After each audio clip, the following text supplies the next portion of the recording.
کیا آپ صلی اللہ علیہ وآلہ وسلم نہیں دیکھتے کہ جو مخلوقات آسمانوں اور زمین میں ہیں سب اللہ کی تسبیح کرتی ہیں، اور پر پھیلائے ہوئے پرندے بھی، ان میں سے ہر ایک کو اپنی نماز اور تسبیح کا علم ہے، اور اللہ کو ان کے اعمال کا بخوبی علم ہے، اور آسمانوں اور زمین کی بادشاہی اللہ ہی کے لیے ہے، اور اللہ ہی کی طرف پلٹ کر جانا ہے۔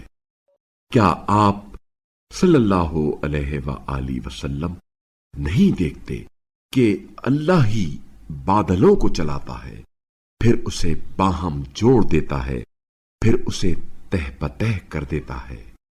پھر آپ صلی اللہ علیہ وآلہ وسلم بارش کے قطروں کو دیکھتے ہیں کہ بادل کے درمیان سے نکل رہے ہیں، اور آسمان سے پہاڑوں جیسے بادلوں سے اولے نازل کرتا ہے، پھر جس پر چاہتا ہے اسے برسا دیتا ہے، اور جس سے چاہتا ہے اسے ہٹا دیتا ہے۔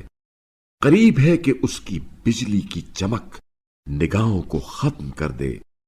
اللہ شب و روز کو بدلتا رہتا ہے، جس میں صاحبان بصیرت کے لیے یقیناً عبرت ہے۔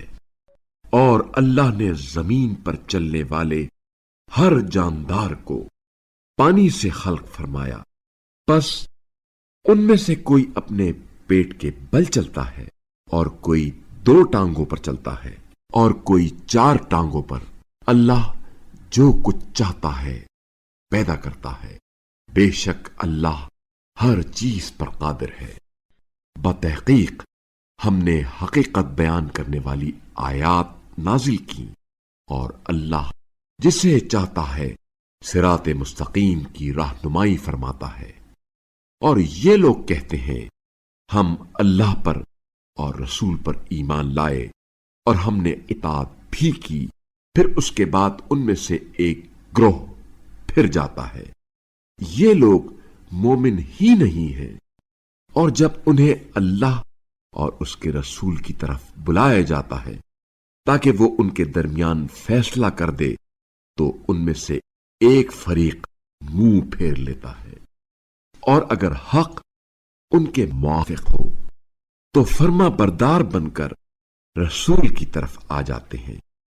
کیا ان کے دلوں میں بیماری ہے، یا انہیں کوئی شبہ یا ڈر ہے کہ کہیں اللہ اور اس کا رسول ان کے ساتھ ظلم نہ کریں؟ نہیں، بلکہ یہ لوگ خود ظالم ہیں۔